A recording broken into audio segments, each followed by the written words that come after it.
মা হাজেরাকে আল্লাহ এত ভালোবাসেন, এই ধৈর্যের কারণে কিয়ামত পর্যন্ত ইসরাফিলের সিংহায় ফুৎকার দেওয়া পর্যন্ত মা হাজেরার স্মৃতি আল্লাহ হাজীদের জন্য ওয়াজিব করে দিয়েছেন।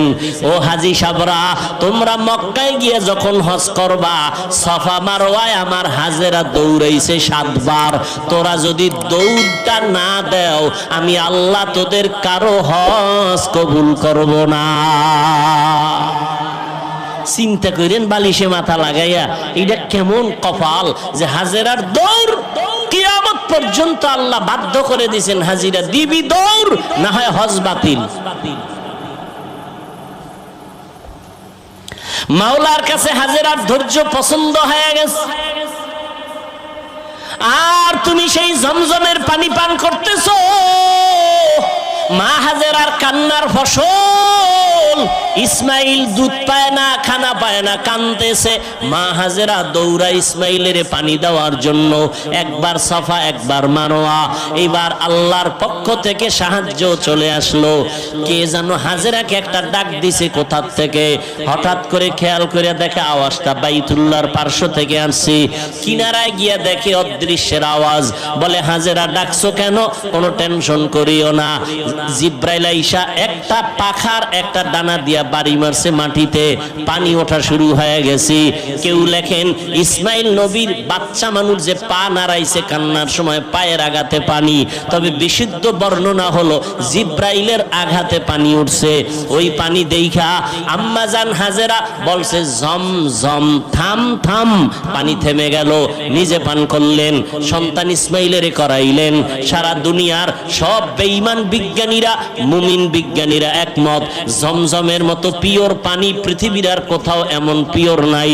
রহমতের নবীকে সাহাবায়ে কেরাম প্রশ্ন করলেন, ও আল্লাহর রাসূল, জমজম পানি কমেও না বাড়েও না, crore crore crore crore million trillion billion ton পানি হাজিরা নিয়ে যায়, এখনো যেখানে আছে আগেও সেই রকম ছিল, কমেও না বাড়েও না। সাহাবায়ে কেরাম বলেন, নবী, এই জমজমের তলা কই? তলা কূপের। নবী বলেন, জমজম কূপের তলা হলো হাউজে কাউসারের সাথে। আল্লাহর চিনবি না রে নিব খারাম, বুঝাইতে পারি না রে বাবা, বুঝ নাই। নবীজি 13টা বছর বুঝাইলো, আবু জাহাল বুঝলো না। আর ওমর নবীর বয়ান শুনে নাই, হঠাৎ কইরা কোরআন শরীফটা হাতে লাগাইছে, তো নবীর প্রতি মায়া বাইরা গেছে, কালেমা পড়ছে। অথচ আসছিল 100 লাল উট পুরস্কারের লোভে নবীর কল্লা নিয়ে দিবে আবু জাহালের কাছে। আল্লাহ পাক বলেন, আমি ছেলে দিয়া সন্তান দিয়া পরীক্ষা নেই। ইন্নামা আমওয়ালুকুম ওয়া আওলাদুকুম ফিতনা। সম্পদ আর সন্তান তোমার জন্য পরীক্ষার বস্তু। খবরদার, সন্তানের মায়ায় পড়ে আল্লাহকে ভুলে যেও না। পর্দার আম্মা জানেরা, আল্লাহ সন্তান দান করেছেন, সন্তানটাকে মানুষ বানায় যান। মানুষ বানাইতে হলে আপনাকে মাওলানা বানাইতে হবে না, একজন মুফতি সাহেব বানাইলেই মানুষ হবে এটা গ্যারান্টি নাই। আপনার সন্তানটারে ডাক্তার বানাবেন, আপনার সন্তানের ইঞ্জিনিয়ার বানান। তবে মানুষ যদি বানাইতে চান, আমার নবীর আদর্শ ছাড়া মানুষ হওয়া সম্ভব না। অতএব আপনার সন্তান ডাক্তারি পড়িয়াও যেন নামাজ না ছাড়ে, মা বাবার সাথে বেয়াদবি না করে, এমন সন্তানের ইমানদার, এমন সন্তান রেখে যান ডাক্তার ইঞ্জিনিয়ার। আপনার সন্তানের ব্যবহারে যেন মা বাবার কলিজা ঠান্ডা হয়, সন্তানের ব্যবহারে যেন আলেমদের কলিজা ঠান্ডা হয়, সন্তানের ব্যবহারে যেন কারো অন্তরে কষ্ট না যায়। ওই সন্তান যদি রেখে যান, ডাক্তার হইয়াও কোরআন পড়িয়া মা বাবার জন্য দোয়া করবে, ইঞ্জিনিয়ার হইয়াও কোরআন পড়ে মা বাবার জন্য দোয়া করবে। এমন একটা আদর্শ সন্তান রেখে যাবেন, দুনিয়াও আপনার সুনাম হবে, কিয়ামতেও এর উসিলায় নাজাত পেয়ে যাবেন। ও যুবক বাবারা, এখনো সময় আছে, তওবা করে নাও। জীবনটার কোনো দাম নাই যদি তুমি আল্লাহর হুকুম মতো জীবনকে পরিচালনা পরিচালনা করতে না পারো। আমি শুরুতেই বলছিলাম বাবা, তোমার আল্লাহ আমার আল্লাহ এক, তোমার নবী আমার নবী এক, তোমার ধর্ম আমার ধর্ম এক, তুমি আমি একই আল্লাহর গোলাম, একই নবীর উম্মত, এক কোরআন মানি, এক কাবা মানি। অথচ তোমার দাড়ি রাখতে লজ্জা লাগে, আমার দাড়ি কাটতে লজ্জা লাগে। বিষয়টা কি? তুমিও নবীর উম্মত, আমিও উম্মত, তোমার আল্লাহ আমার আল্লাহ এক, কোরআন এক, ধর্ম এক। তোমার নামাজ পড়তে কষ্ট লাগে আর আমার নামাজ না পড়লে লজ্জা লাগে। তোমার পর্দা করতে লজ্জা লাগে, আমার পর্দা না করলে লজ্জা লাগে। তুমি মসজিদে ঢুকতে লজ্জা পাও আর আমি মসজিদে না ঢুকলে লজ্জা পাই। বিষয়টা কি? আসলে বিষয় কিছুই না। আবু জাহিল্লাও একটা মানুষ, ওমরে ফারুক একটা মানুষ। ব্যবধানটা কোথায়? ওমর যেই রাস্তায় চলে ওই রাস্তায় শয়তান পর্যন্ত আসে না, ভয়। ওমর এমন আল্লাহর গোলাম হয়ে গেল যে ওমরের তরবারির সামনে কোনো বেঈমান দাঁড়াইতে পারে না, ভয়। কারণটা কি? ওমর আর আবু জাহালের সূরত এক, কিন্তু ওমরের মধ্যে মদিনার নবীর আদর্শ আসার কারণে আল্লাহ এত পাওয়ার দান করছেন। এক ওমরের দ্বারা গোটা দুনিয়া অর্ধ জাহান শাসন করছেন, শোষণ করে নাই। ওমরের কোনো বডিগার্ড নাই, সিকিউরিটি গার্ড ওমরের নাই, কোনো অস্ত্র নাই। রোমের সর্দার, রোম সম্রাট কয় ওমরের এত সুনাম, এই ওমরের বডিগার্ড কয়জন? খবর নাও। গিয়া খবর নিয়ে দেখে কোনো বডিগার্ড নাই, একা একা চলে। কয় একা একা চলে, অর্ধ দুনিয়ার বাদশাহ। কয় তারে মারার জন্য তো বড় সহজ। কয় হ্যাঁ সহজ, যাও দায়িত্ব দিয়া দিল তরবারি নিয়া, ওমরের মারতে পারবা কে? কয়েকজন রেডি। কয় গোপনে একা কোথায় তাকে মেরে ফেলবা। খবর নিয়ে দেখে এরকম একটা খোলা ময়দানে পাহাড়ের পাশে ওমর একা, হাতের বালিশ বানায় ঘুমাইতেছে, আর কেউ নাই। দুশমন খবর পাইয়া রওয়ানা। এই সুযোগ হাতছাড়া করা যাবে না। আল্লাহ যদি হেফাজত করে দুনিয়ার সবাই এক হইয়াও তার ক্ষতি করতে পারে না। ওমর তো ঘুমে আছে, তরবারি নিয়ে দুশমন মাঠের কিনারায় গিয়া দেখে কেউ নাই, সহজে মেরে ফেলবো, মনে বড় খুশি। কিন্তু হঠাৎ করে আবার ভয়, এক কদম সামনে যায় আবার দাঁড়ায় যায়, পেছনে ব্যাক করে আবার যায়। এভাবে করতে করতে দীর্ঘ টাইম ওমরের কিনারায় কাছাকাছি যাইয়া এবার ভাবতেছে ওমরের মারবো। হঠাৎ করে তাকায় দেখে ওমর একা ঘুমায় না, জঙ্গলের একটা বাঘ ওমরের চারপাশে ঘুরে আর পাহারা দেয়। ধৈর্য বড় দামি একটা সম্পদ। ইবাদতের বেলায় ধৈর্য না থাকলে কোনোদিন ইবাদত করা যাবে? মুসিবতের বেলায় ধৈর্য।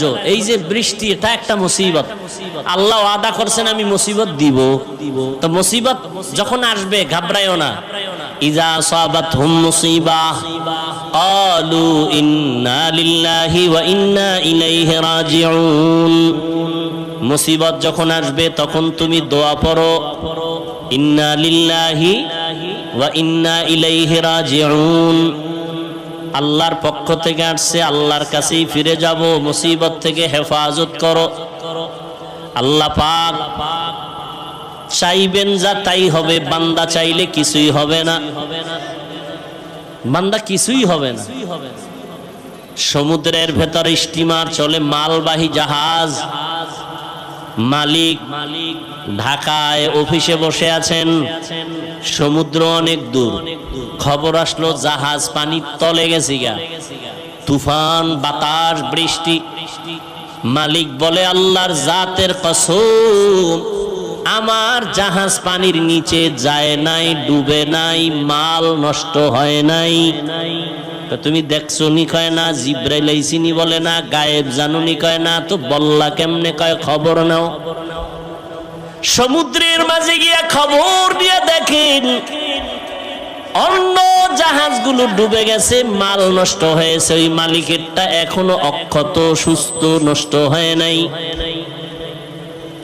এসে বলে সাহেব, আপনার জাহাজ ডুবে নাই ঠিকই বলছেন, মালও নষ্ট হয় নাই, তবে আপনি কসম খাইয়া গ্যারান্টি দিয়েছেন কেন?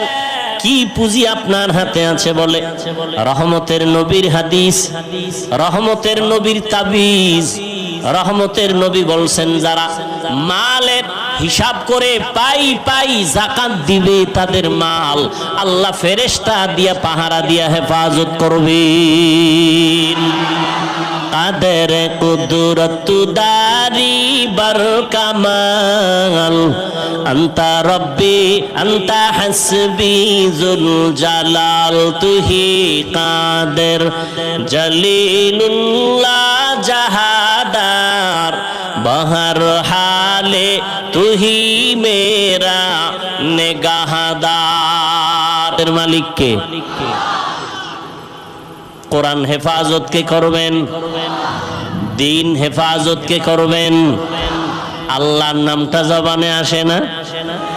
মোহাব্বত করে বলেন আল্লাহ। ভাল লাগে না?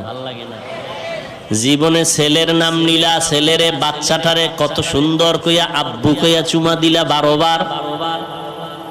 বাচ্চাটারে সুন্দর বলে চুমু খাইছো, কিন্তু এই বাচ্চাটারে এত সুন্দর করে কে বানাইছেন একবারও তাকে আল্লাহ বলে ডাকলা না রে নিমক হারাম। আল্লাহ বলেন শুকর আদায় কর, আমি নিয়ামত আরো বাড়ায় দিব। লা ইন শাকারতুম লা আযীদান্নাকুম ওয়া লা ইন কাফারতুম ইন্না আযাবি লাশাদীদ।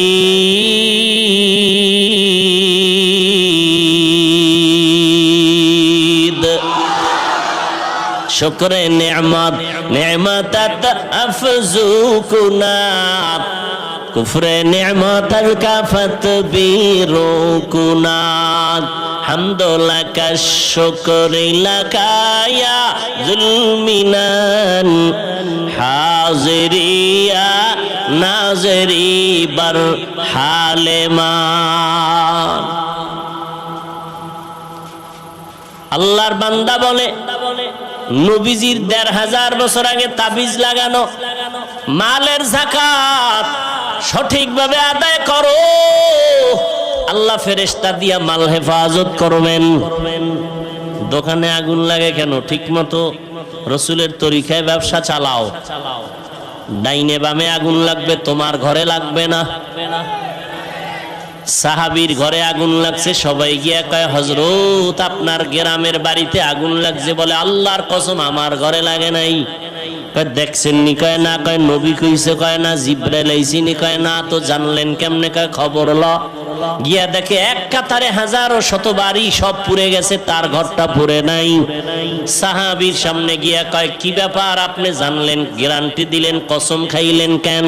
কয় রসুলের তাবিজ, ফজরের নামাজের পরে একটা দোয়া আছে, ওই দোয়াটা যদি ফজরের নামাজের পরে পড়ে, মাগরিবের পরে পড়ে, আল্লাহ ফেরেশতা দিয়া তার বাড়ি ঘর হেফাজত করবেন, কখনো আগুনে ওই ঘর নষ্ট হবে না।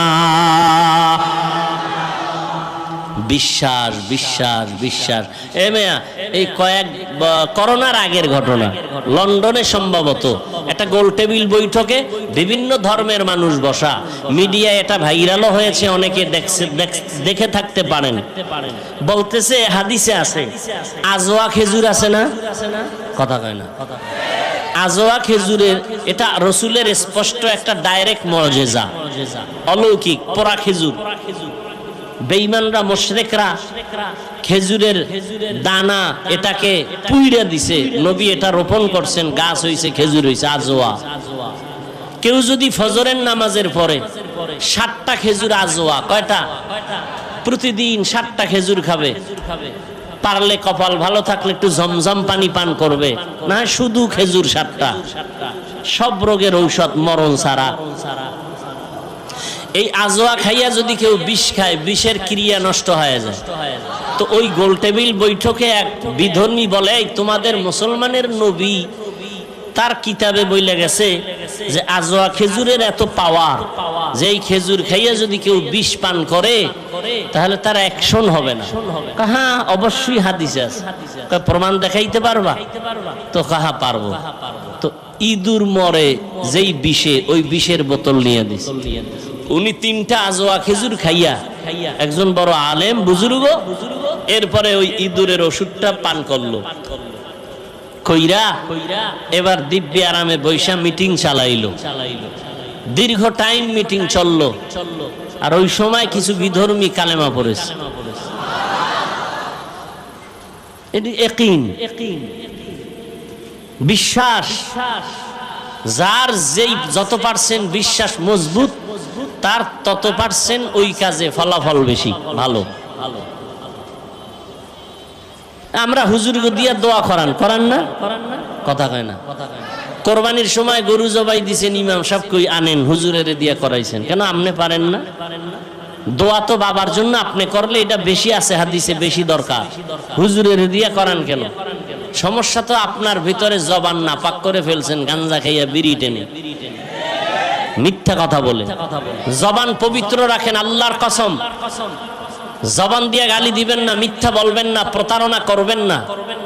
এই জবান দিয়া যখন আপনি যা চাইবেন তাই পেয়ে যাবেন।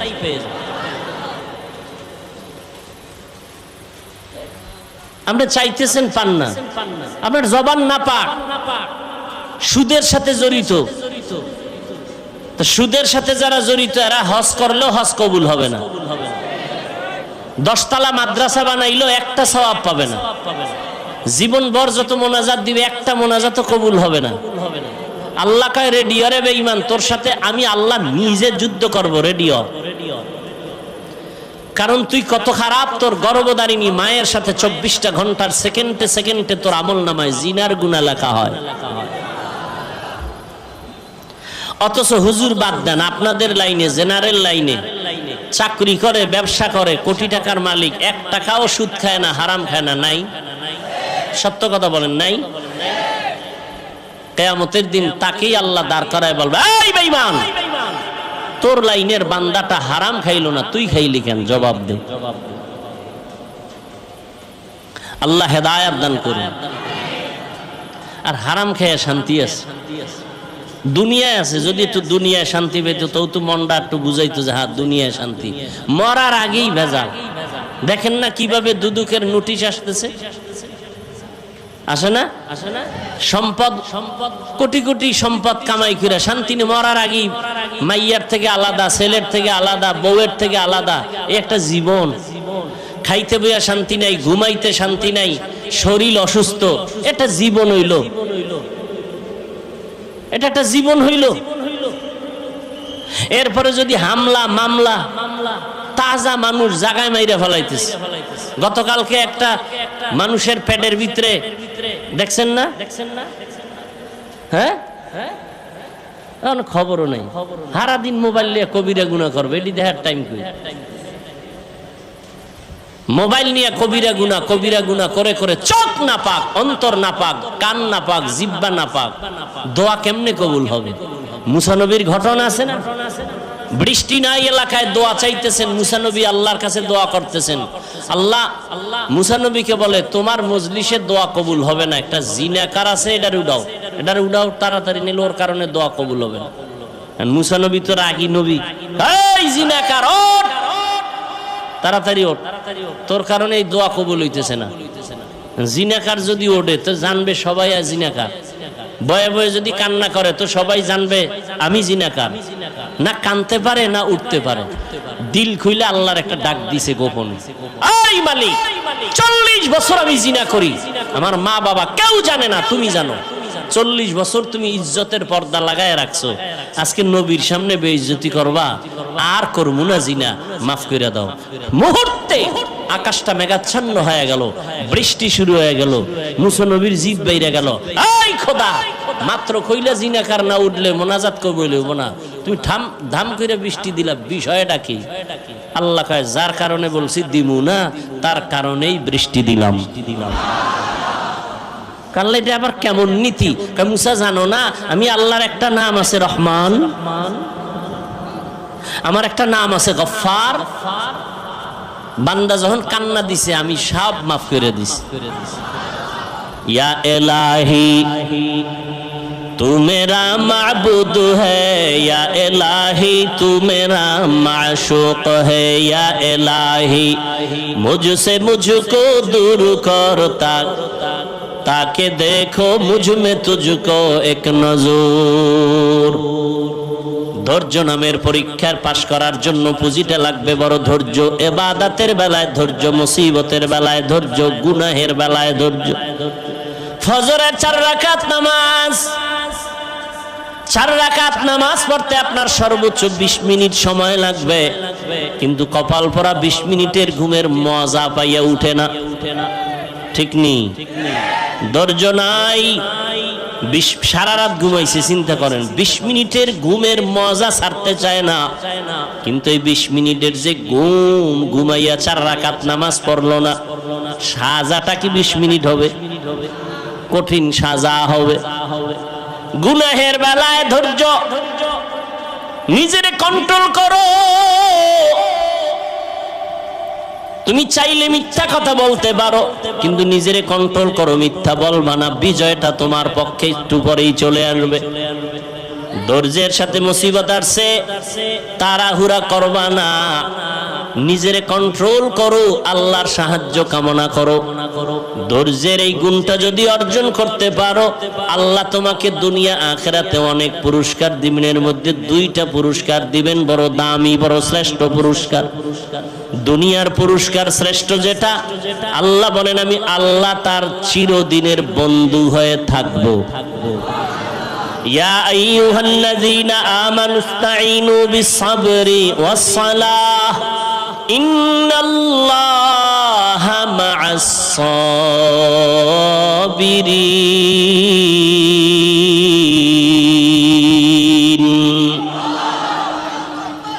দুনিয়ার পুরস্কার আল্লাহ তার বন্ধু হয়ে থাকবেন। আখিরাতের শ্রেষ্ঠ পুরস্কার হলো আল্লাহ বলেন আমি তাকে বিনা হিসাবে জান্নাত দিয়ে দিব। এই যে পুরস্কারটা কারা পাবে? কারা পাবে? ধৈর্য ধারণকারী। ইন্নামা ইউওয়াফাস সাবিরুনা আজরাহুম বিগাইরি হিসাব। আল্লাহ বলেন ধৈর্য ধারণকারীরা কিয়ামতের দিন আমি বিনা হিসাবে জান্নাত দিয়ে দিব। ধৈর্য ধারণকারীরা আল্লাহর মুহাব্বত নিয়ে ধৈর্য ধারণ করো। ইয়া আইয়ুহাল্লাযীনা আমানুসবিরু ওয়া সাবিরু ওয়া রাবিতু ওয়াত্তাকুল্লাহ। ধৈর্য ধারণ করো, ধৈর্যের উপরে মজবুতি অর্জন করো, যে কোনো জায়গায় তুমি কামিয়াব হয়ে যাবে। আল্লাহ বলেন আমি ধৈর্যের মাধ্যমে 5টা পরীক্ষা করব। আমি আল্লাহ পরীক্ষা করে যাচাই করব কার ঈমান হালকা মজবুত। 5টার মধ্যে প্রথম যেই জিনিসটা দিয়ে আমি পরীক্ষা করব তার নাম হলো ভয়, মিনাল খাউফ। 4 মাযহাবের 4 ইমামের এক ইমাম, ইমাম শাফিঈ রাহমাতুল্লাহ আলাইহি লিখেন, এখানে ভয় দ্বারা উদ্দেশ্য হলো আল্লাহর আযাবের ভয়। ও আল্লাহর গোলাম, তুমি নামাজ পড়ো, পর্দা করো, দাড়িটা লম্বা করলে তোমার আল্লাহ খুশি, তোমার আপনজন আত্মীয় স্বজন বেজার হয়ে যাবে। এখন তুমি আত্মীয় স্বজনের ভয়ে দাড়ি কাটবা, বেপরদায় চলবা, নাকি আল্লাহর জাহান্নামের আযাবের ভয়ে নামাজ পড়বা, পর্দা করবা? এটা তোমার পরীক্ষা। ধৈর্য যদি থাকে তুমি পাস, আর ধৈর্য ধারণ করতে যদি না পারো তুমি ফেল হয়ে যাবা। আজকে তুমি বিবি তামাশায় পড়িয়া তালে পরে দাড়ি কাটবা, বেপরদায় চলবা, কিন্তু তুমি বিপদে পড়িয়া দেখো তোমার কলিজার বিবিও তোমার আপন থাকবে না। মরা লাগবে না, খালি একটু অসুস্থ হইয়া 10 দিন বিছনায় থাকো, টের ভাইবা তোমার কলিজার বউয়ের মোহাব্বতের পার্সেন্ট কত। বউরে টাকা দিলে আলহামদুলিল্লাহ, না দিলে নাউজুবিল্লাহ। ঠিক নেই? কোটি কোটি টাকা কামাই করো, বউয়ের জবানে হাসি নাই, শুকর আদায় করে না। দিতে দিতে স্বামী ফকির হয়ে গেল, কয় না আর দিও না, হয় না আরো দাও, আরো দাও। কয়জন বিবি ঘরে আছে বলবে আমার সন্তানের তুমি পোশাক দাও, ঈদের বাজার করো, আমার জন্য কোনো শখ নাই, পারলে তুমি খুশি মনে যখন পারো দিও, এখন আমার দরকার নাই। তুমি ধার কইরা কোনো পেরেশানি মাথায় নিবা না। এমন বিবি যারা পাইবা তুমি জান্নাতের ঘেরান নিয়ে কবরে যাইবা। আমগো আম্মা জানেরা স্বামীরে ফকির বানাইতে পারলে খুশি, পেরেশানি হুদা জায়গায় একটা টেলিফোন করে কবে কই আছো, কয় এখানে আছি, তাড়াতাড়ি আইও, ভেজাল। কি বিষয় দৌড়ায় গেছে, এদিকে একটা জরুরি মিটিং, এক প্যাচ লাগাইয়া দিছে টেলিফোন দিয়া, বাসায় গিয়া খায় এই আমার মাথাটা ঘুরায় তো, এখন ভালো হয়ে গেছি।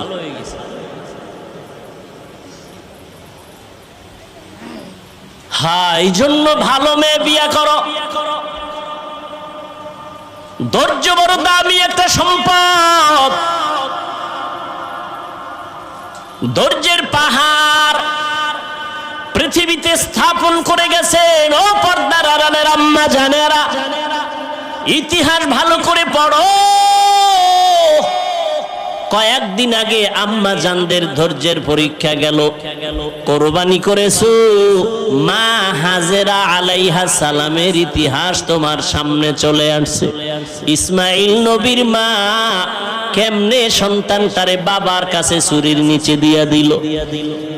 দুনিয়াতে 80 বছরের পরে বাবা ইব্রাহিম একটা সন্তান পাইছেন, ইসমাইল। আদরের বিবি হাজেরা আলাইহা সালাম বাচ্চা পাইয়া বাবাই খুশি। আল্লাহর অর্ডার হয়ে গেছে, এখন আর কাছে রাখা যাবে না।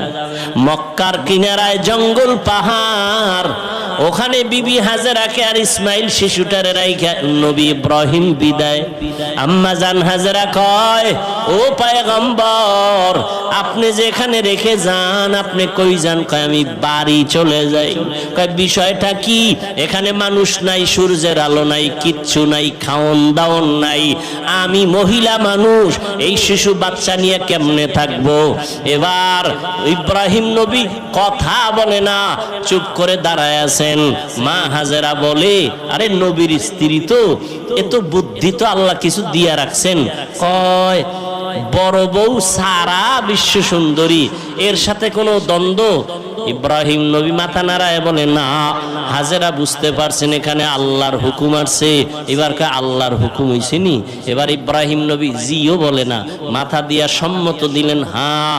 এইবার হাজেরা কয়, আল্লাহ যদি অর্ডার করে থাকেন, আমি হাজেরার কোনো আফসোস নাই, দুঃখ নাই, আপনি চলে যান, দোয়া করবেন আল্লাহ যেন হেফাজত করে। মা হাজেরার ধৈর্য, মা হাজেরাকে আল্লাহ এত ভালোবাসেন, এই ধৈর্যের কারণে কিয়ামত পর্যন্ত, ইসরাফিলের সিংহায় ফুৎকার দেওয়া পর্যন্ত মা হাজেরার স্মৃতি আল্লাহ হাজিদের জন্য ওয়াজিব করে দিয়েছেন। ও হাজি সাবরা, তোমরা মক্কায় গিয়ে যখন হজ করবা, সফা মারওয়ায় আমার হাজেরা দৌড়াইছে 7 বার। তোরা যদি দৌড়টা না দেও, আমি আল্লাহ তোদের কারো হজ কবুল করব না।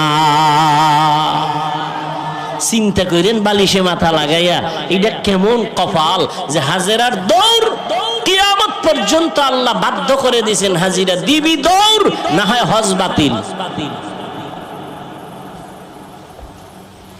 মাওলার কাছে হাজেরার ধৈর্য পছন্দ হয়ে গেছে। আর তুমি সেই জমজমের পানি পান করতেছো, মা হাজেরার কান্নার ফসল। ইসমাইল দুধ পায় না, খানা পায় না, কাঁদতেছে। মা হাজেরা দৌড়া ইসমাইলের পানি দেওয়ার জন্য, একবার সফা একবার মারোয়া।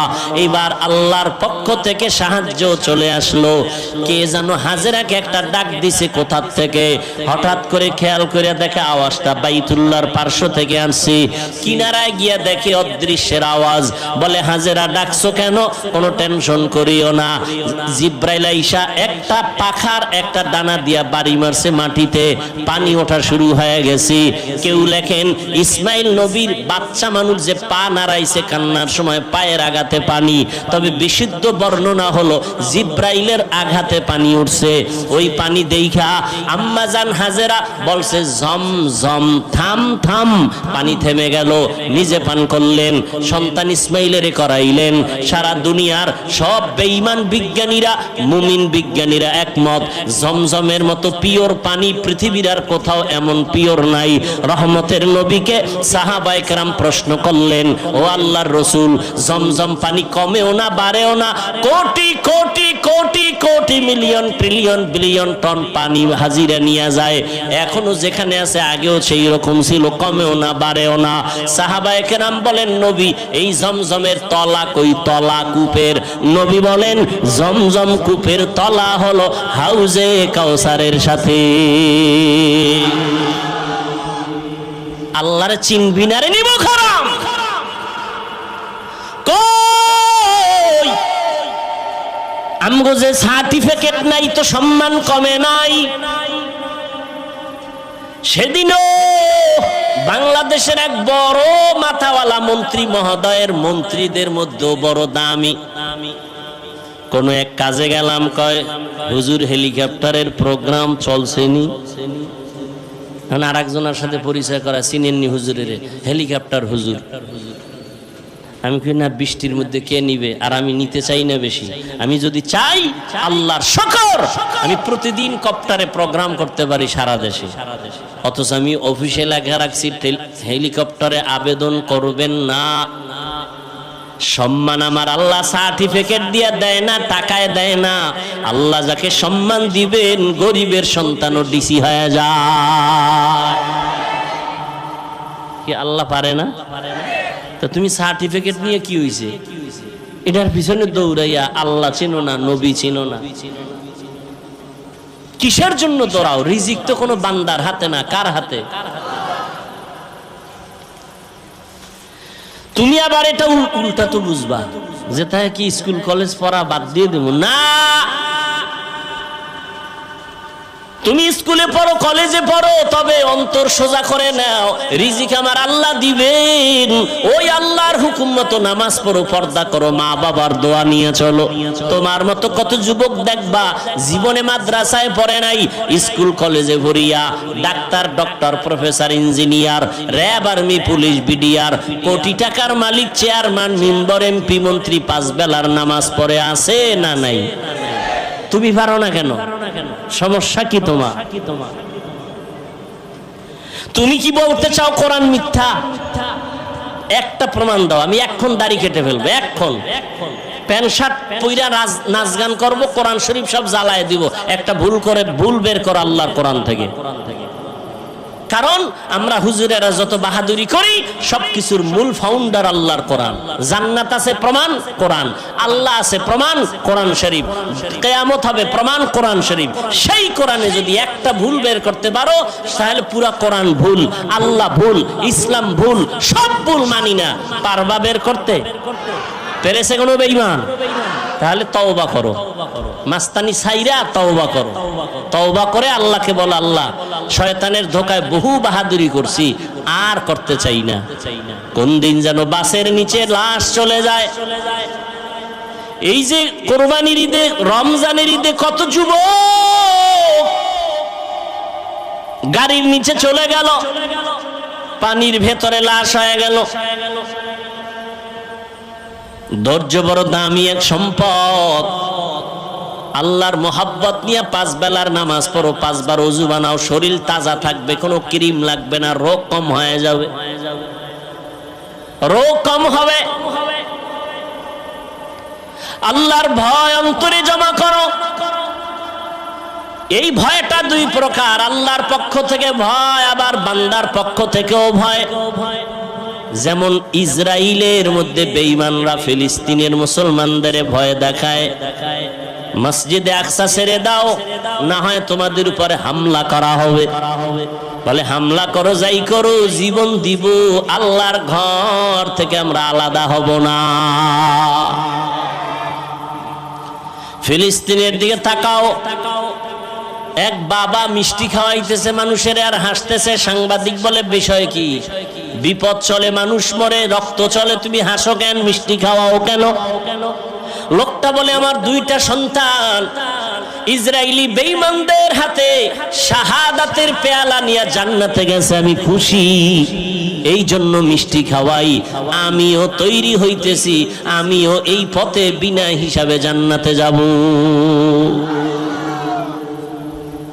বুঝাইতে পারি না রে বাবা, বুঝ নাই। নবীজি 13টা বছর বুঝাইলো, আবু জাহাল বুঝলো না। আর ওমর নবীর বয়ান শুনে নাই, হঠাৎ কইরা কোরআন শরীফটা হাতে লাগাইছে, তো নবীর প্রতি মায়া বাইরা গেছে, কালেমা পড়ছে। অথচ আর ছিল 100 লাল উট পুরস্কারের লোভে নবীর কল্লা নিয়ে দিবে আবু জাহালের কাছে। বুঝটা বড় কঠিন ও বাবা, বুঝো। তুমিও মুসলমান, আমিও মুসলমান। তোমার আল্লাহ আমার আল্লাহ দুই না এক? তোমার নবী আমার নবী, তোমার কাবা আমার কাবা, তোমার কোরআন আমার ধর্ম আমার ধর্ম, তোমার আমার হাদিস, তোমার আমার আল্লাহ এক, কোরআন এক, কাবা এক, ধর্ম এক। দুনিয়াতে আসছি সিস্টেমও কি না উত্তরবঙ্গের মানুষগুলো লঙ্গি পরে আসছে। বিদায় বেলা কাফন হবে 3টা, মহিলাদের হবে 5টা, ধনীদের জন্য একটা কাফন বাড়ানো হবে। প্রধানমন্ত্রী যদি দুনিয়া থেকে যাবেন, মহিলা হলেও তার 6টা কাফন দেওয়া হবে। রিক্সা ড্রাইভার যদি মরে যায়, তারও যেমন 3 কাফন। কোটি টাকার মালিকও যদি মরে যায়, তাকেও 3 কাফন।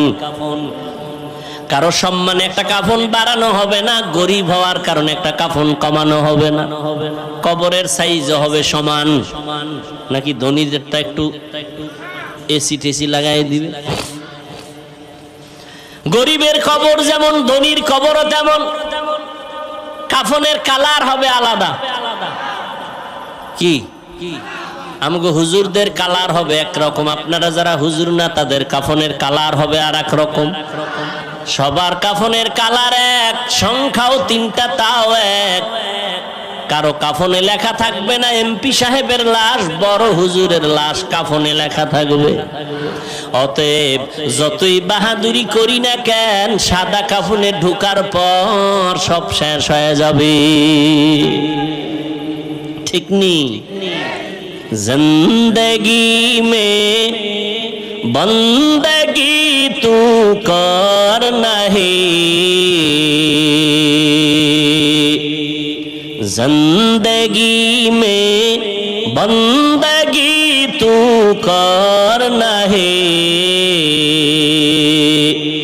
जिंदगी बे बंदगी शर्मिंदा है, जिंदगी बे बंदगी शर्मिंदा है।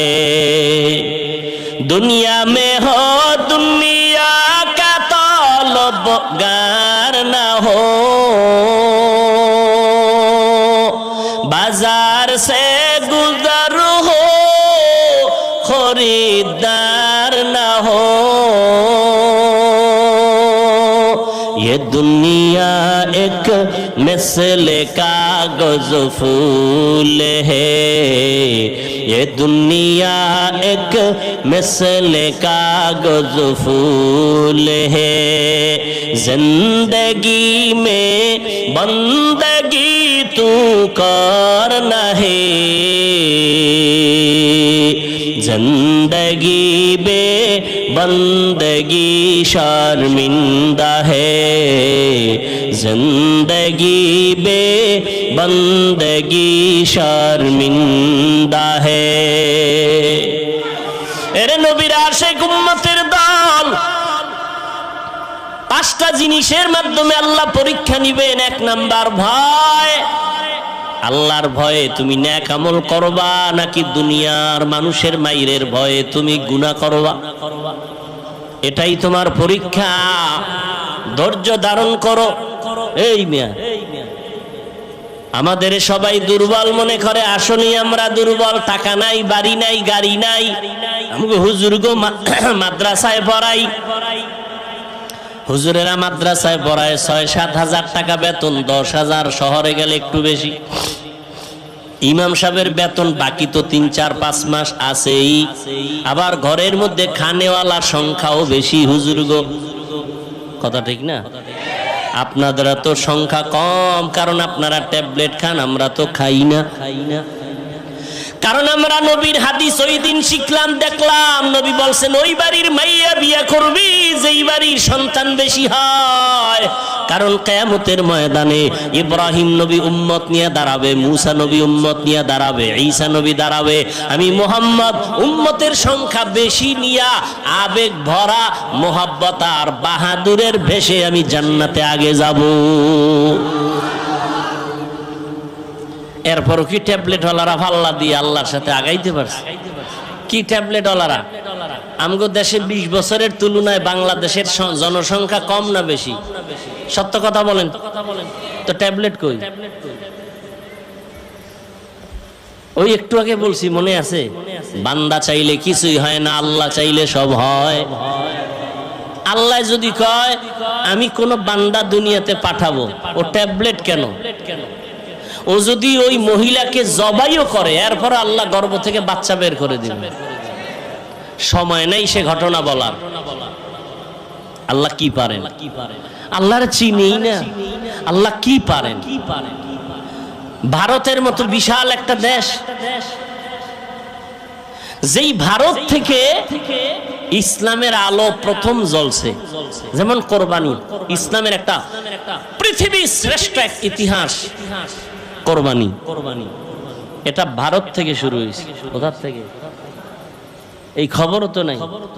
এই যদি না কইয়া বয়ান সাইরে দিতে, হুজুরের আন্দোলন করবে যে মিশা কথা কইলো, ভারতের পক্ষে দালালি করলো।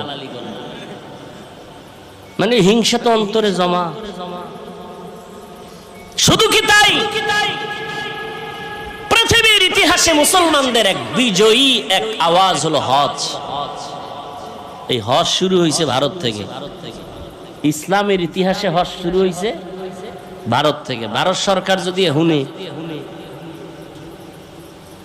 ইতিহাস আমরা জানি না, একটা জাতিকে দুর্বল করে দেওয়ার যত মাধ্যম আছে, এর মধ্যে বড় মাধ্যম ইতিহাস থেকে একে দূরে সরাইয়া দাও, তাহলে এই জাতিকে নত করানো সম্ভব। ইসলামের ইতিহাস আমরা জানি না, এ কারণে আমাদের ঈমান দুর্বল। আমাদের মুসলমানদের ইতিহাস হলো অগ্নি ঝরা ইতিহাস। আদম আলাইহিস সালামকে আল্লাহ জান্নাত থেকে চরণ দ্বীপে পাঠাইলেন ভারতে। কোথায়? আল্লাহ তাআলা আদমরে দুইটা সন্তান দিলেন, হাবিল আর কাবিল, দুই ভাই। ঘটনা বলার মাকসাদ আমার নাই, আমি সংক্ষেপ বলি। দুই ভাই ঝগড়া করে বিভিন্ন ঝামেলা এক পর্যায়ে হাবিলকে ভাই কাবিল হত্যা করে ফেললো। বহু ঝামেলা হলো, কোরবানি করার আদেশ চলে আসলো আসমান থেকে। দুই ভাই তর্ক লাগাইছে। আদম নবীকে মা হাওয়ার মাধ্যমে প্রতি বছর দুইটা সন্তান আল্লাহ দিতেন, একই মায়ের গর্ভ থেকে, একটা ছেলে একটা মেয়ে। পরের বছর আবার দুই সন্তান, পরের বছর আর দুই সন্তান, এক ছেলে এক মেয়ে। আগের বছর মেয়েটা, পরের বছর মায়ের ভাই বিয়া করবে। আগের বছরের ভাই পরের বছরের মায়ের গর্ভের আপন বোনের বিয়া করবে। এটা কি এখনো জায়েজ আছে নি? এটা শরীয়তে আদম নবীর শরীয়তে হালাল ছিল। আদম নাই, আদমের শরীয়ত নাই। কিয়ামত পর্যন্ত শ্রেষ্ঠ নবীর শ্রেষ্ঠ শরীয়ত চলবে, মুহাম্মদের শরীয়ত দিয়া কিয়ামত পর্যন্ত চলবে। চালাকি করলে কপাল পুড়ে যাবে। তাহলে কোরবানি শুরু হয়েছে কোথার থেকে? কোরআন শরীফের আয়াত। আমি ওই বিষয়ে আলোচনা করব না, এজন্য হালকা বললাম। আর আদম নবী মানব জাতির আদি পিতা আবুল বাশার, তিনি এই চরণদ্বীপ ভারত থেকে পায়ে হেঁটে 40 বারের বেশি বাইতুল্লাহ গিয়া হজ করছেন, হেঁটে হেঁটে। সুবহানাল্লাহ। না সুবহানাল্লাহ কেমন? ফজরও পড়ে নাই, জহুর পড়ে নাই, আসর পড়ে নাই, মাগরিব পড়ে নাই, এশাও পড়ে নাই। এখানে চাপাবাজি করে আমরা আশেকে রসুল। দেখো জবানে সুবহানাল্লাহ আসবে কিভাবে? এরা নামাজ লাগে এটাকে জরুরি মনেই করে না। কত বড় বেয়াদব হইলে কয় নামাজ না পড়লাম গো ঈমান তাজা। কত বড় নিকৃষ্ট বেয়াদব। আল্লাহ হেদায়েত দান করুন। অথচ রসুল বলেন পৃথিবীর নিকৃষ্ট চোর যারা নামাজ চুরি করে, আর যারা নামাজ পড়ে এগো খবর আছে। আল্লাহ কয় আমি মুসল্লি নামাজির জন্য ওয়াইল নামক জাহান্নাম বানাইছি। কঠিন এক জাহান্নামের নাম ওয়াইল। এটা বানাইছে আল্লাহ পাক নামাজি মুসল্লির জন্য। এবার বুঝেন, যারা নামাজ পড়েন টের পাইতেছেন নি কিছু? কোরআনের আয়াতের শব্দ শুনাইতেছি। নামাজি মুসল্লির জন্য ওয়াইল নামক জাহান্নাম, এটা বড় মারাত্মক জাহান্নামের নাম ওয়াইল। ওয়াইলুল লিকুল্লি হুমাযাতিল লুমাযা, ওয়াইল নামক জাহান্নাম, যারা মানুষের নামে গীবত করে আর বানায় বানায় অপবাদ দেয়, ওয়াইল জাহান্নাম। ওয়াইলু ইয়াউমাইযিল লিল মুকাদ্দিবিন, মিথ্যাবাদীর জন্য ওয়াইল নামক জাহান্নাম। ওয়াইলুল লিল মুতাফফিফিন, ব্যবসায় যারা ঝামেলা করে, মাপে ঝামেলা করে, ওয়াইল নামক জাহান্নাম। ওয়াইল নামক জাহান্নামটা বড় মারাত্মক। ও আল্লাহর বান্দারা, আর এক আয়াতে আল্লাহ বলেন নামাজির জন্য ওয়াইল নামক জাহান্নাম। আরাআইতাল্লাযী ইউকাযযিবু বিদ্দীন ফাযালিকাল্লাযী ইয়াদউল ইয়াতীম ওয়া লা ইয়াহুদ্দু আলা তাআমিল মিসকিন। পরেন এর পরেরটা, বাসায় গিয়ে তরজমাটা হইরেন, ফাওয়াইলুল লিল মুসাল্লিন, মুসল্লির জন্য ওয়াইল নামক জাহান্নাম।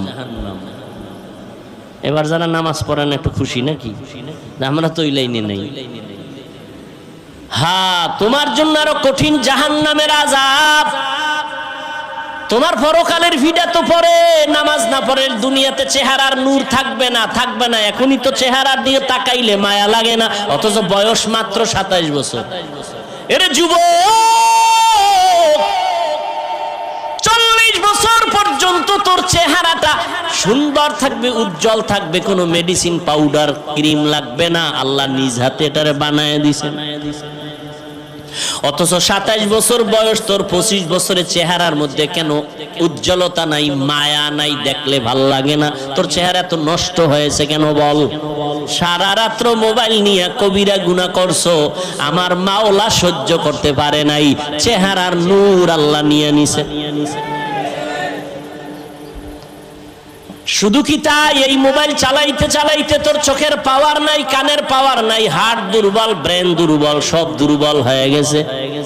বুকে ব্যথা বাড়ছে, মাথা ব্যথাও বেড়ে গেছে এই মোবাইল দেখতে দেখতে। ঠিক নেই? একটু টেনশন দূর করি। মোবাইল হলো সব রোগের মূল রোগ। এক ওসি সাহেব কয়, হুজুর নেশার বিরুদ্ধে ওয়াজ করেন।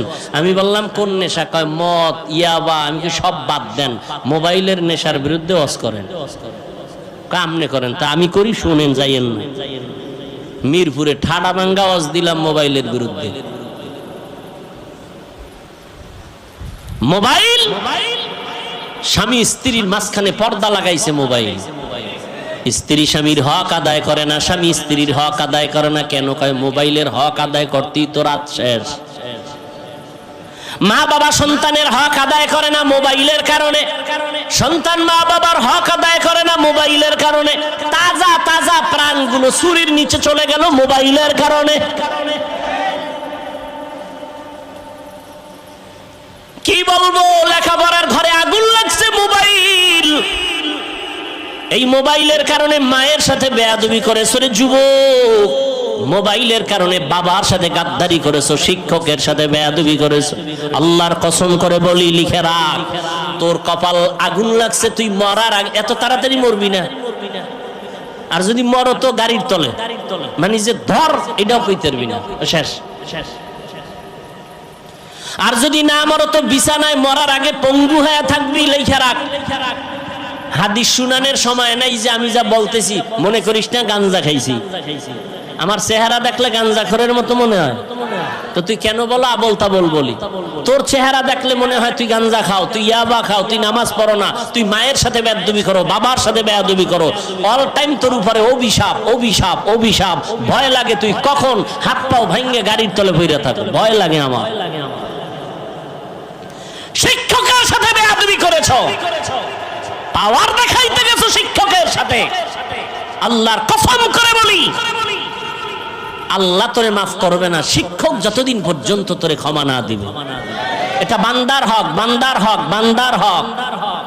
মা বাবায় ক্ষমা না দেওয়া পর্যন্ত আল্লাহ দিবেন না। মোবাইলের কারণে মায়ের কাদাইছো রে বেয়াদব। এই মোবাইলের কারণে শিক্ষকের কলিজাটা ফাটায় দিছো দুঃখ দিয়া, অভিশাপ তোর কপালে লাগছে, যে কারণে চোখেও পানি আসে না, মোনাজাতও ধরতে চাও না, অন্তর শক্ত হয়ে গেছে, চেহারার মধ্যে কোনো নূর নাই। মরার আগে বিছানায় পড়ে থাকবি। আর যদি মা বাবার থেকে, শিক্ষকের থেকে, মুরব্বীদের থেকে তওবা নিয়া, ক্ষমা নিয়া মাওলার কাছে মাপ চাও, মুহূর্তে আমার আল্লাহ তোর জীবনটার সব গুনাহ মাফ করে পবিত্র বানায় দিবেন। ও যুবক আল্লাহর গোলাম, হাসতেছো না? খুব মজা লাগতেছে নাকি? মা বাবায় বরদোয়া করে শুনে খুব মজা লাগে না? শিক্ষক বরদোয়া করে খুব মজা লাগে, গাড়ির তলে হইরে মরবি শুনে খুব মজা লাগে না? অন্তরে একটু দুঃখ লাগে না যে আমি এত খারাপ? অথচ ১৫০০ বছর আগে রসুল কি বলছেন? যুবকেরা আমি মুহাম্মদের উপকার করেছে আর বুড়ারা বিরোধিতা করেছে। যুবক এক পৃথিবীর একটা অমূল্য সম্পদের নাম যুবক। আল্লাহর কাছে যৌবনের ইবাদতের দাম বেশি, দুনিয়াতে যুবক সময়ের দাম বেশি, শক্তির দাম বেশি। আমি বলছি তুমি হুজুর হও না, ডাক্তার হও, ইঞ্জিনিয়ার হও, প্রফেসর হও, এমপি হও, এসপি হও, ডিসি হও, বেয়াদব হইও না।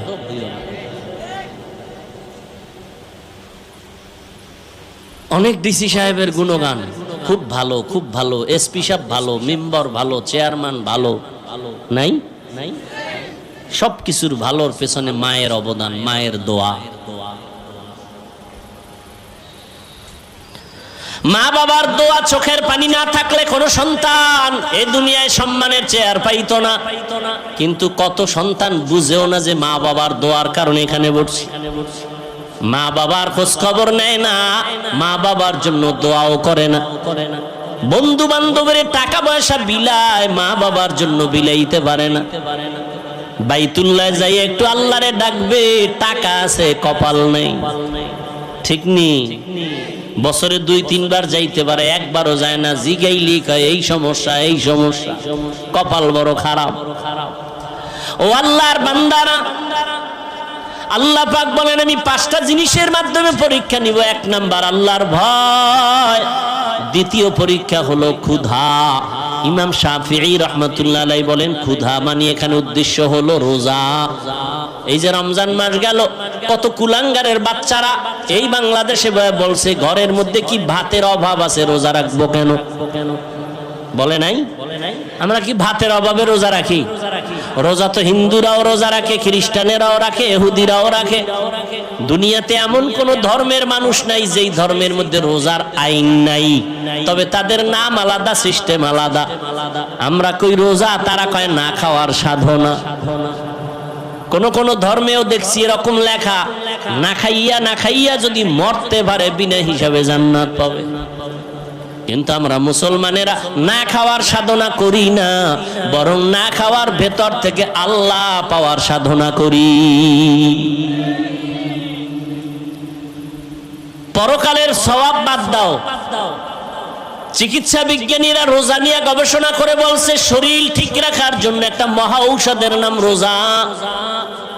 জনমের মতো খাইবা না, এতে শরীর সুস্থ থাকবে না। খবরদার, শরীর সুস্থ রাখার জন্য আল্লাহ পাক কিছু নিয়ম বাতায় দিয়েছেন। শরীরে তোমার যতটুকু টানবে ততটুকু দিতে হবে, বেশি দেওয়া যাবে না, কমও দেওয়া যাবে না। তোমার শরীর, তোমার পেট, পুরা বডির মধ্যে তোমার মেশিন। প্রত্যেকটা মানুষের ভিতরে 23টা ইঞ্জিন আছে, 23টা মেশিন আছে। কয়টা? 23টা মেশিন আছে বডির ভিতরে। মাথায় আছে 10টা। কয়টা? পেটের মধ্যে আছে 8টা। কয়টা? 8টা। এরে আল্লাহর বান্দা, এই মেশিনের মধ্যে শ্রেষ্ঠ যেটা মূল, সেটা হলো পেট। তোমার এই বডিকে সুস্থ রাখার জন্য ওখান থেকে 8টা মেশিন পুরা বডিটারে কন্ট্রোল করে পেটের মাধ্যমে। এরে নবীর উম্মতের দল, এই জন্য খাদ্য নিয়ম ছাড়া খাওয়া যাবে না। বেশি খাইলেও ঝামেলা, কম খাইলেও ঝামেলা। বিজ্ঞান চিকিৎসা বিজ্ঞানীরা বলে আমার কথা যদি বিশ্বাস না করো আজকে বাসায় গিয়া মোবাইলে তো আকামি করছো জীবনভর, আজকে কি একটু গুগলে সার্চ দিও, গুগলে সার্চ দাও, দিয়া লেখবার রোজার দ্বারা শরীরের উপকার কি কি। ওখানে সব তোমগো মুরব্বী টাইওয়ালারা বসে আছে, গবেষক, আমগো হুজুর টুজুর ওখানে কেউ নেই। সুন্দরভাবে গবেষণা দিয়ে রাখছে রোজা রাখলে কি হয়। আমাদের বাংলাদেশের এক হিন্দু ডাক্তার গত রমাজানে 50 লাইনের একটা ফেসবুকে লেখা দিছে, আমাকে একজনে দেখাইলো রোজার দ্বারা শরীরের কি উপকার। এজন্য রহমতের নবী পৃথিবীর শ্রেষ্ঠ ডাক্তার, পৃথিবীর শ্রেষ্ঠ ডাক্তার আমার নবী শুধু রমাজান না, প্রত্যেক সোমবার সপ্তাহের বৃহস্পতিবারও রোজা রাখতেন। রোজা রাখলে শরীর সুস্থ থাকে, পুরা ব্যালেন্স ঠিক থাকে, আর জনমের মতো খায়। আল্লাহ যা দিছে আও খায়, নিজেও আউলা জাউলা খাইতেছে, খাইয়া আস্তে বিছানায় পইরা থাকে। তো লাভ কি? হালাল হারাম খাইলে কোনো শান্তি নাই রে বাবা। হালালটারও যারা হারাম বানায় খায়, এই কারণে পেট নষ্ট, তার সব নষ্ট। পেটে ব্যথা উঠছে, পেটের খানাটা বলতো মাথা ব্যথা শুরু হয়ে গেছে, খানাও ঘুমও নাই, রুচিও নাই, সব নষ্ট হয়ে গেল। এজন্য আল্লাহ বলেন আমি ক্ষুধার মাধ্যমে পরীক্ষা নিব রোজা। আরাফার রোজা সামনে আসতেছে, আশুরার রোজা মুহররমে। আরাফার রোজা নফল রোজা মাঝে মাঝে রাখিও, শরীর সুস্থ থাকবে। হিন্দুদের মধ্যে খবর নেন, ওরা খায় খুব সীমিত, আমাকে মুসলমানের থেকে অনেক সুস্থ তারা। নিয়মতান্ত্রিক যা খায় খুব সাবধানে খায়, নিয়মতান্ত্রিক ভাবে চলে। আর মুসলমানের মধ্যে আর এই বাঙালি জাতি কি পরিমাণ যে খাইতে পারে, আর না পারলেও কিলাকিলিতে অনেক উপরে আছে। এই যত মামলা হামলা শুধু খাওয়ার জন্য, আর কেউ রে খাইতে দিব না, সব আমি খাবো। এটা হলো কুত্তার মেজাজ। কুত্তা চায় সব একা খাবে, অন্যকে খাইতে দিবে না। কি ঠিক না? মাইকে বলে কেউ খাবে কেউ হবে খাবে না, তা হবে না। মাইকের থেকে নামার পরে সব নিজের গুদাম ভরে, গরিবরা না খায় মরে। কি 2 নাম্বার পরীক্ষা হলো রোজা ক্ষুধার মাধ্যমে। সংক্ষেপ বলে ফেললাম। 3 নাম্বার হলো মালের কোরবানি। তার মানে এখন ইমাম শাফিঈ রাহমাতুল্লাহ আলাইহি বলেন এখানে মালের কোরবানি মানে যাকাত। কি আল্লাহর কসম একবার, আল্লাহর কসম 2 বার, আল্লাহর কসম 3 বার। আমার দেশের ধনীরা পাই পাই হিসাব করে যদি যাকাত দিত, এই জমিনে কোনো দারিদ্র বিমোচন থাকতো না, সব বিমোচন হয়ে যেত। আর কসম করে বলে গেলাম আল্লাহর কোরআন সামনে, যতদিন পর্যন্ত আল্লাহর দেওয়া অর্থনীতি যাকাত সঠিকভাবে জমিনে কায়েম হবে না, ততদিন পর্যন্ত দারিদ্র বিমোচন হবেই না, হবেই না। কোন চালাকিতে চলবে না। আল্লাহর দেওয়া অর্থনীতি যাকাত আদায় করো সব সময়, বছর শেষে পাই টু পাই হিসাব করে। ওই 100 টাকা 2.5 টাকা গরিব খাবে, ধনী খাইলে ওর বাকি 97 টাকা আটানাও হারাম হয়ে যাবে। ওটার মালিক 2.5 টাকার মালিক গরিব। যাকাত দিতে বলে নাই, যাকাত আদায় করতে বলছে।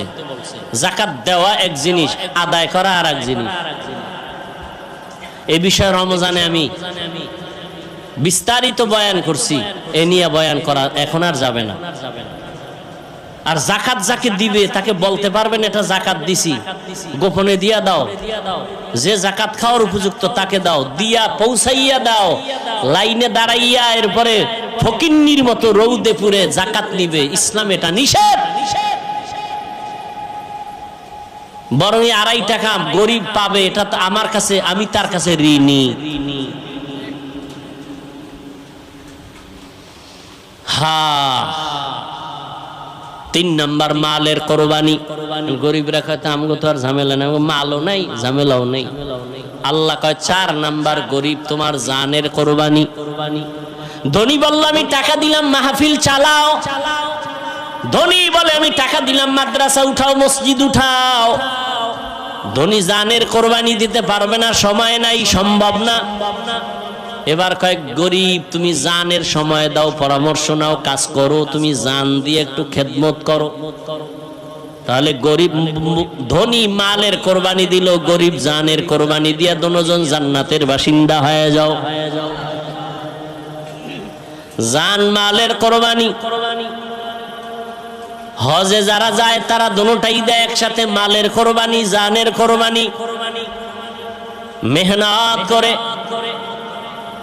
5 নাম্বার ফলের ঘাটতি। ইমাম শাফিঈ রাহমাতুল্লাহ আলাইহি বলেন এখানে ফল দ্বারা হলো সন্তান, কারণ কোরআন শরীফে প্রত্যেকটা মাকে বলা হয়েছে ফসল উৎপাদনের ক্ষেত, আর ওই ক্ষেতের ফসল হলো সন্তান। আল্লাহ সন্তান দিয়া আবার নিয়ে যাবেন, কাউকে দিবেনই না, এটা আল্লাহর পরীক্ষা। লিল্লাহি মুলকুস সামাওয়াতি ওয়াল আরদ ইয়াহাবু লিমান ইয়াশাউ ইনাসা ওয়া ইয়াহাবু লিমান ইয়াশাউ যুকুর আও ইউযাওবিজুহুম যুকরানা ওয়া ইনাসা ওয়া ইয়াজআল من يشاء عقيما إنه عليم قدير।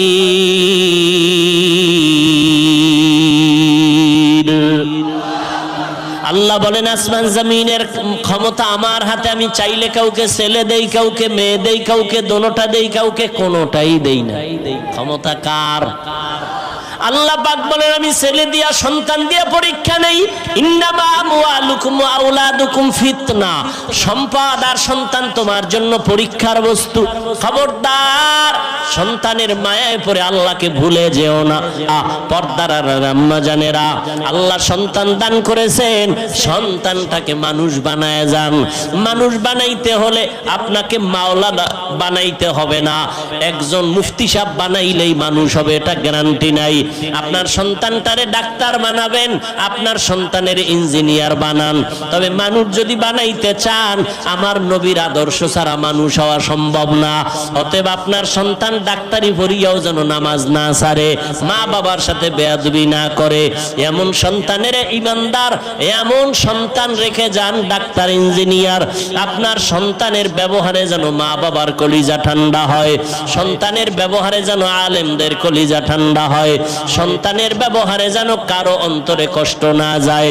ওই সন্তান যদি রেখে যান, ডাক্তার হইয়াও কোরআন পড়িয়া মা বাবার জন্য দোয়া করবে, ইঞ্জিনিয়ার হইয়াও কোরআন পড়ে মা বাবার জন্য দোয়া করবে, এমন একটা আদর্শ সন্তান রেখে যাবেন, দুনিয়াও আপনার সুনাম হবে, কিয়ামতেও এর উসিলায় নাজাত পেয়ে যাবেন। ও যুবক বাবারা, এখনো সময় আছে, তওবা করে নাও। জীবনটার কোনো দাম নাই যদি তুমি আল্লাহর হুকুম মতো জীবনকে পরিচালনা করতে না পারো। আমি শুরুতেই বলছিলাম বাবা, তোমার আল্লাহ আমার আল্লাহ এক, তোমার নবী আমার নবী এক, তোমার ধর্ম আমার ধর্ম এক, তুমি আমি একই আল্লাহর গোলাম, একই নবীর উম্মত, এক কোরআন মানি, এক কাবা মানি। অথচ তোমার দাড়ি রাখতে লজ্জা লাগে, আমার দাড়ি কাটতে লজ্জা লাগে। বিষয়টা কি? তুমিও নবীর উম্মত, আমিও উম্মত, তোমার আল্লাহ আমার আল্লাহ এক, কোরআন এক, ধর্ম এক। তোমার নামাজ পড়তে কষ্ট লাগে আর আমার নামাজ না পড়লে লজ্জা লাগে, তোমার পর্দা করতে লজ্জা লাগে, আমার পর্দা না করলে লজ্জা লাগে। তুমি মসজিদে ঢুকতে লজ্জা পাও আর আমি মসজিদে না ঢুকলে লজ্জা পাই। বিষয়টা কি? আসলে বিষয় কিছুই না। আবু জাহিল্লাও একটা মানুষ, ওমরে ফারুক একটা মানুষ। ব্যবধানটা কোথায়?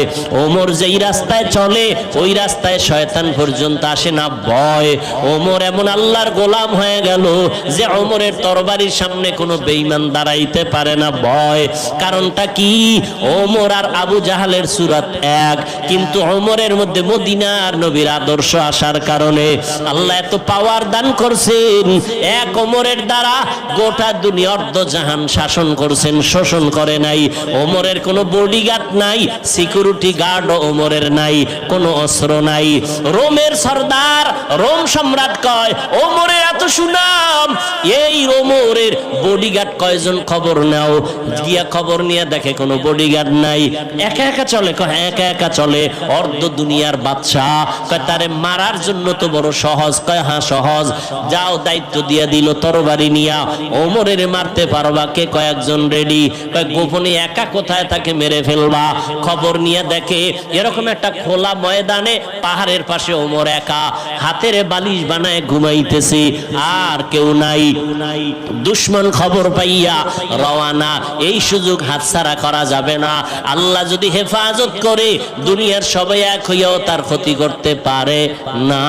ওমর তো ঘুমে আছে, তরবারি নিয়ে দুশমন মাঠের কিনারায় গিয়া দেখে কেউ নাই, সহজে মেরে ফেলবো, মনে বড় খুশি। কিন্তু হঠাৎ করে আবার ভয়, এক কদম সামনে যায় আবার দাঁড়ায় যায়, পেছনে ব্যাক করে আবার যায়। এভাবে করতে করতে দীর্ঘ টাইম ওমরের কিনারায় কাছাকাছি যাইয়া এবার ভাবতেছে ওমরের মারবো। হঠাৎ করে তাকায় দেখে ওমর একা ঘুমায় না, জঙ্গলের একটা বাঘ ওমরের চারপাশে ঘুরে আর পাহারা দেয়। বাঘ দেখে ভয় লাগে নাই? তরবারিটা হইরে গেছে ভয়ে।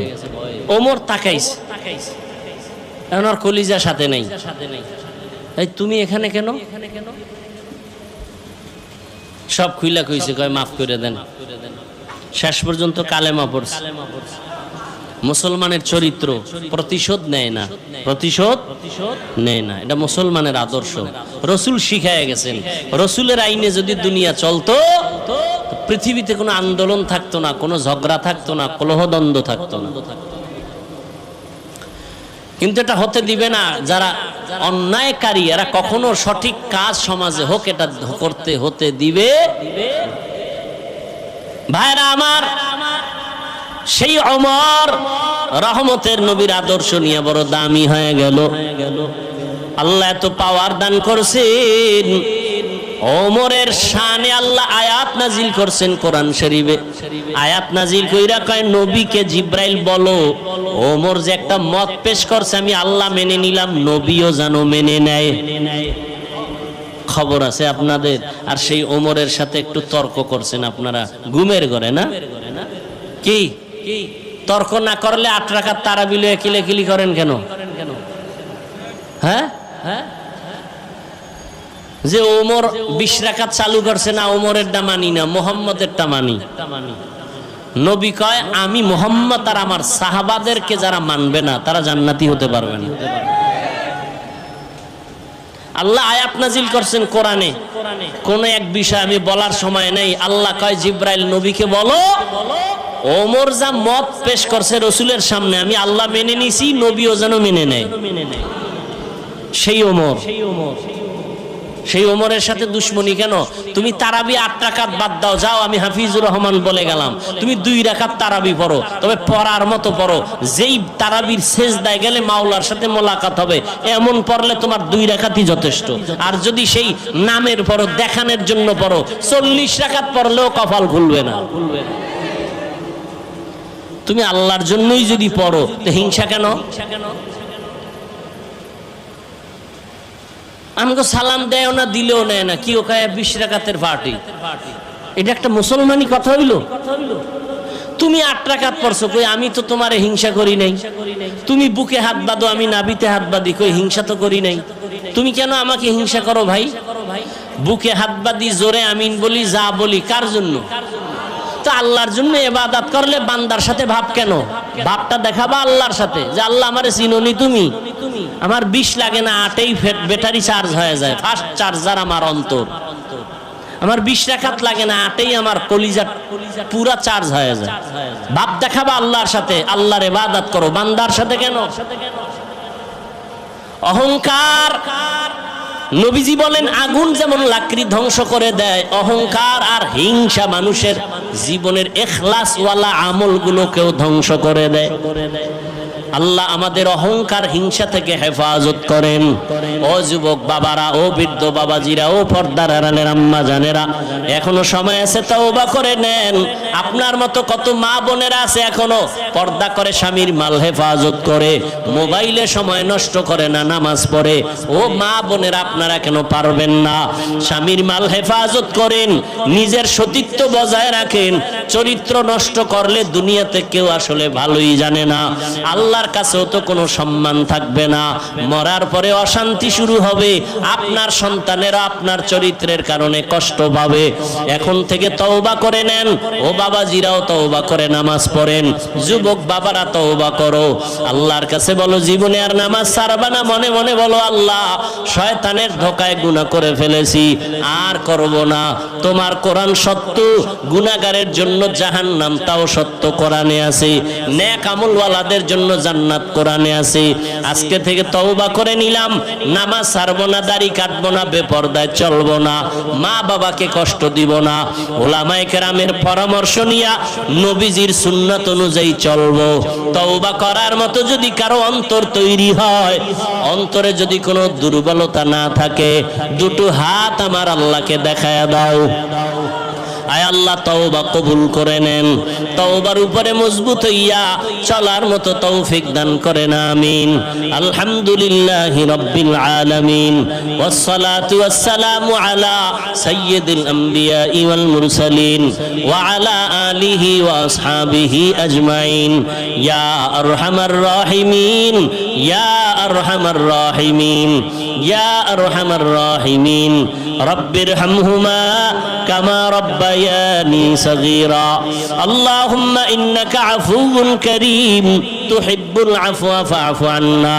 আল্লাহুম্মা ইন্না নাসআলুকা রিযাকা ওয়াল জান্নাহ ওয়া নাউযু বিকা মিন সাখাতিকা ওয়ান নার। আল্লাহুম্মা ইন্না নাউযু বিকা মিনাল বারাসি ওয়াল জুনুনি ওয়াল জুযামি ওয়া সাইয়্যিল আসকাম। ও দয়ার মালিক, গুনার বোঝা নিয়ে আপনার দরওয়াজায় হাজির। আয় আল্লাহ, কত উলামায়ে কেরাম, মুরব্বী, হাজী সাহেব, কত মা বোনেরা হাত তুলেছেন, কত যুবক ছাত্র ভাই, পর্দার আড়ালের মা বোন যারা, সবাইকে আপনি মাফ করে দেন। আজকের এই মাহফিল কবুল করে নেন, আয়োজনকারী সহযোগিতাকারীদের কবুল করে নেন। আয় আল্লাহ, এলাকায় শান্তি দান করেন, সবার কামাই রুজি ব্যবসায় বরকত দান করেন, সারা দুনিয়াতে শান্তি দান করেন, ফিলিস্তিনের মুসলমানদের উপরে রহমত দান করেন। আয় আল্লাহ, ইসরায়েলের জালেম থেকে হেফাজত করেন। প্রবাসে আমার ভাই বোন যারা আছে, তাদের কামাই রুজিতে বরকত দান করেন, হেফাজত করেন। বাংলাদেশ শান্তির দেশ বানায় দেন। প্রশাসনিক ভাবে যারা কাজ করে, দিনদার বানায় দেন। জনপ্রতিনিধির দায়িত্বে যারা, দিনের খাদেম বানায় দেন। আমার কলিজার যুবকদের হেদায়েতের দৌলত দিয়া কবুল করে নেন। মোবাইলের গুনাহের থেকে হেফাজত করেন। আয় আল্লাহ, রিয়া হাসাদ কিবির দূর করে ইখলাস দান করেন। 5 ওয়াক্ত নামাজি বানায় দেন। পরীক্ষার্থী যারা, কামিয়াবি দান করেন। মাদ্রাসা মসজিদ সহ অন্যান্য শিক্ষা প্রতিষ্ঠান নবীর আদর্শে কবুল করে নেন। আয় আল্লাহ, মোহাব্বত বাড়ায় দেন। আমাদের মা বাবা মুরব্বী যারা, কবরে জান্নাত দান করেন। আম্বিয়ায়ে কেরাম, সাহাবায়ে কেরাম, শুহাদায়ে কেরাম, আউলিয়ায়ে কেরামদের জান্নাত দান করেন। আয় আল্লাহ, আমরা যারা বেঁচে আছি, হায়াত বাড়ায় দেন। অসুস্থ যারা, কুদরতের হাতে সুস্থতার নিয়ামত বাড়ায় দেন। আয় আল্লাহ, সবার দিলের নেক আশা পূরণ করে দেন। আয় আল্লাহ, নবীজির সুন্নাত আলা জিন্দেগি দান করেন। মুখালেফের মুআফিক বানায় দেন। চলার পথে ইজ্জতের সাথে হেফাজতের ব্যবস্থা করে দেন। সারা দুনিয়ায় খেদমতের জন্য কবুল করেন। হালাল বরকতি রিজিক দান করেন। ইলম হিকমত আমলে বরকত দান করেন। আমাদের মুরব্বীদের দোয়া নিয়ে চলার তৌফিক দান করেন। উলামায়ে আহলে হকের বিজয় দান করেন। মিথ্যা মামলা থেকে চিরমুক্তির ব্যবস্থা করে দেন।